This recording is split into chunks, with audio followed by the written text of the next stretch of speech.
Okay, thank you so much. Welcome back. So we're going to continue with chapter 2. So chapter 2 of Perki Avot says that there were 10 generations from Adam to Noah to make known how great his, meaning Hashem's patience is, for all those generations kept provoking Hashem until Hashem brought upon them the waters of the flood. There were 10 generations from Noah to Abraham to make known how great is Hashem's patience. For all those generations kept provoking Hashem until Abraham came and received the reward of them all. So let's go deeper into the number 10. And the Torah is here to teach us practical things for today's life. Remember, the Torah is not something that happened a long time ago, and the Torah is actually recreated every single day, believe it or not. The energy that existed 5,000 plus years ago when Adam was born, and when the Torah was then given thousands of years later, Hashem created the world in a way where the energy of that time still is in effect today also. So in other words, when the Passover happened back then, had a certain energy that affected the world that affects continuously. So the Torah is an ongoing, living, breathing existence into this world. Okay, it's really important to understand and connect with that idea. So let's go deeper into the number 10, because the number 10 is pretty cool and pretty fascinating to understand what 10. We touched upon this previously, but let's go into deeper detail. Okay, so Hashem created the world with 10 utterances, right? We discussed this before. The Torah says Vayomer. The word Vayomer appears 9 times in the Torah. And the Gemara Rosh Hashanah says that the word Bereishis itself counts as the 10th. So since by the word of Hashem, the world was made, the heavens were made, the world is a complete structure of 10. So the idea of 10 is the idea of a complete structure, as we discussed earlier. Then with 10 toledot of Bereishis, toledot means an offspring. So this book is literally organized by, it's called 10 eleh, like these are the offsprings, by 10 headings essentially. So human history unfolds in 10 complete units. As we said, 10 generations from Adam to Noah, and 10 generations from Noah to Abraham. So a full era of divine patience runs its complete course before judgment, meaning the flood, or before reward emerges, which is Avraham. And Avraham in Yiddishkeit, in Judaism, is a reward for the entire world, because everyone comes from Abraham, all the nations of the world, by definition. So Abraham established the world to be an ongoing world. Before Abraham, the world as we understand it today was a completely different world. It's very Kabbalistic discussions, but it's not the same as the world post-Abraham. When Abraham came into the world, he brought essentially kindness, chesed, and that's what Abraham stands for, unlimited kindness. And that unlimited kindness is what we get to benefit from all the generations, Jewish, not Jewish, everybody, the whole world. So Abraham had 10 trials, 10 tests. From Parshas Lech Lecha through the Akedah, his righteousness was tested to completeness. And that's the Akedah was the famous offering that Hashem asked Abraham to do to give up his first son, Isaac, which is a fascinating discussion in itself, that a 45-year-old man, Isaac, was led by his father to be sacrificed, and he knew what he was doing, but yet he followed his father.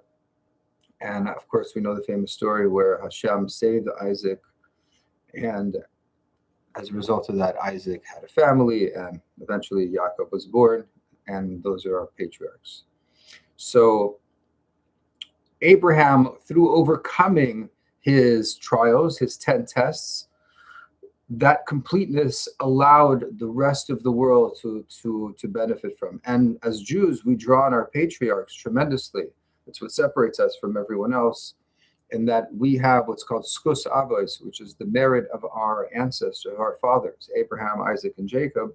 In their merit, we have tremendous blessings until today, which is part of the agreement that God made with Abraham.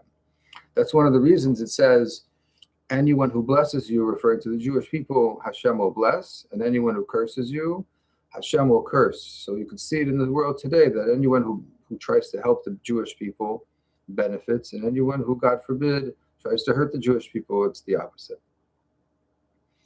The famous story of Sodom, as we know, it says that it stands or falls on 10. So what does that mean? Meaning Abraham's plea, he pleads, he descends 50, 45, 40, 30, 20. Eventually, he stops at 10, and below 10, there's no tzibur, meaning there's no communal merit to save a city. And this is actually the root of idea of a minyan in Torah, is that Hashem, that Abraham was pleading, and 10 was the number that they arrived to, is the bare minimum for a community, a bare minimum for completeness. 10 camels of Eliezer. Eliezer was the servants of Abraham, and he sent the shidduch that builds Klal Yisrael, because Eliezer was sent to find Yitzchak's wife, Isaac's wife, which is Rivka, and so he took 10 camels of Eliezer to go find that. So it's, again, the concept of completion. 10 brothers descend to Egypt. So Jacob, who's the son of Isaac, has 10 sons, famously, and who a tribe of 12, excuse me, and his 10 brothers, though, that descend to Egypt. And Yosef is one of them, and he sends 10 donkeys laden with Egypt's best to Yaakov afterwards.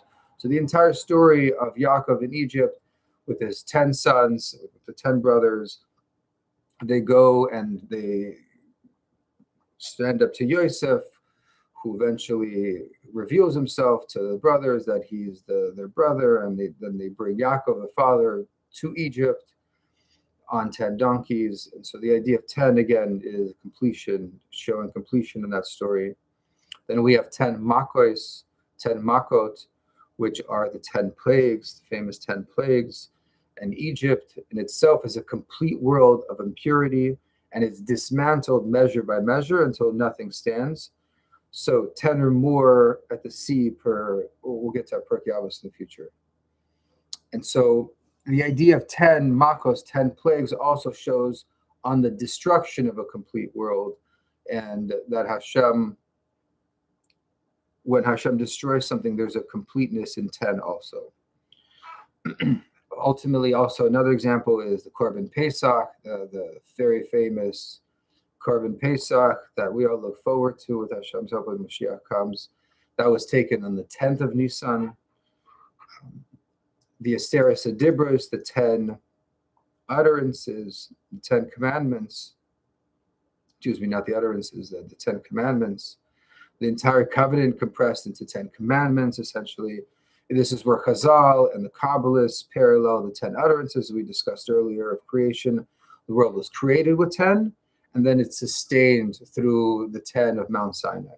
So the 10 commandments created the world, and it's then sustained the entire world. Sorry, the 10 utterances created the world, and then the world is sustained through the 10 commandments that were given at Mount Sinai. The Omer, as we discussed earlier, is 1/10 of an ephah, which is the daily manna portion that was given to the Jews in the desert. A 10th is the complete measure of a person's daily sustenance.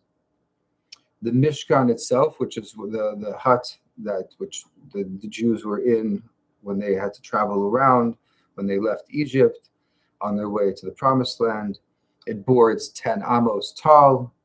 And the dwelling place of the Shekhinah is built on the number of wholeness, meaning there's the Mishkan had 10 curtains, and it was 10 by 10 amos tall, so it's 10 by 10, and the dwelling of godliness was then able to dwell in a 10 by 10 dwelling. So again, it shows that 10 by 10 is, again, number of completeness. Yom Kippur is on the 10th of Tishrei. Yom Kippur is a famous Day of Atonement that all Jews know about, the majority of these Jews know about. The 10th day is holy unto Hashem. It's very specific in the Torah. It says that, and Vayikra 27:32. And this is probably the sharpest statement of the theme of 10, because the 10th itself, the 10th item itself is a sacrifice, and that shows on the completeness to Hashem. In other words, when we tithe, the tithing is typically known as a 10th, right? It goes to, when Avraham gave a 10th to Melchizedek in Parshas Bereishis, in Bereishis. So Yaakov vows to give 10, basically Meiser, as we know it today. So separating a 10th elevates the whole. And that's the idea, that when you separate a 10th, you actually elevate that whole. When Meiser is the idea of giving a 10th, and it actually protects all your other money. So if you don't give Meiser, you lose that money. And if you do give Meiser, you won't lose money. But Hasidus famously explains, if you give more than 10%, if you give 20% or more, then God will bless you in multiples. We also know that Hashem says that they have tested me in Bamidbar with 10 times. In other words, Israel rebels 10 times, is also showing on the completeness of Israel's rebellion, and the decree of 40 years then falls. So the whole idea of 10, again, is showing on building something. It's also showing on breaking something down. The 10 spies, as we know, there were 10 spies, and so this is also a source for a congregation of 10 with Sodom. But the idea of 10 is again showing on completeness, with 10 spies going and giving a complete report, as they said, with some of the reports being better than others. And finally, we have the idea of the incense spoons of 10 gold shekels that was brought by each Nasi, each leader of the Jewish people. So we also see here that the leaders, in order to show the completeness of each tribe, would bring 10 gold shekels of incense. So we show, again, showing on completeness in all aspects of every aspect of Jewish life. We're touching here more or less is bringing out the number 10 and how 10 is showing on a completeness. Furthermore, in the Kodesh HaKadoshim, in the Holy of Holies, in King Solomon's temple, was a perfect cube, was 10 amos, and there was 10 menorahs, 10 tables, 10 lavers. Boaz convenes 10 elders to complete the Geula of Rus. The halakhic source that Sheva Bracha needs 10, and that the Nevel Asor, the 10-string harp of praise from Tehillim. So these are on and on examples of how 10 miracles in the Mikdash, 10 things created in Bein Hashmasros.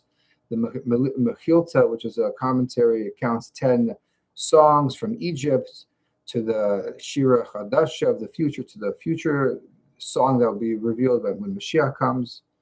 So 10 is the classic formulation of klal, of completeness. It shows on completeness, and it opens a new order of counting. Like 9, in other words, is the last of the particulars, okay? But 10 binds them into a single whole, which is why it hints beyond the natural, where this is the sod, meaning the Kabbalah, meaning the secret, so to speak, of the letter Yud, which is Gematria 10, and yet it's the smallest letter, right? Yud is like a little letter with like a dot at the top, and everything comes from that dot. The dot is basically the connection from upstairs, from Hashem to the world, and it's through a dot, and then a little cube. It's a point. It's not a point. It's like a point with a little extension.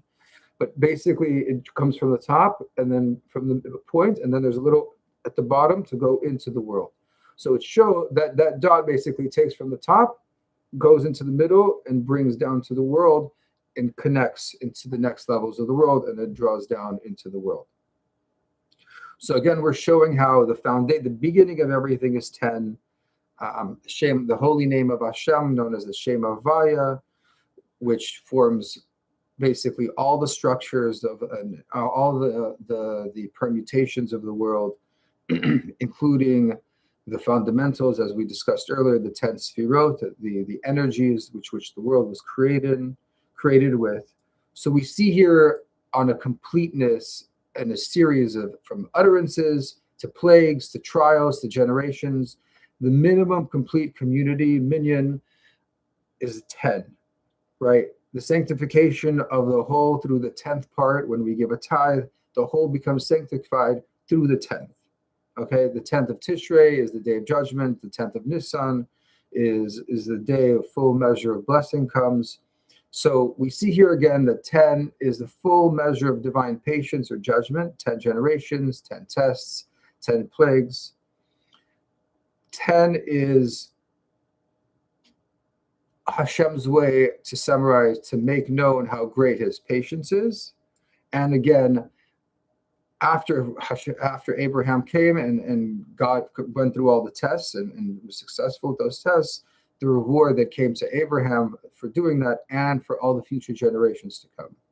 So we see here from many different examples, you see the power of the number of 10 and how it affects not only the world that you live in and see, but it affects you personally.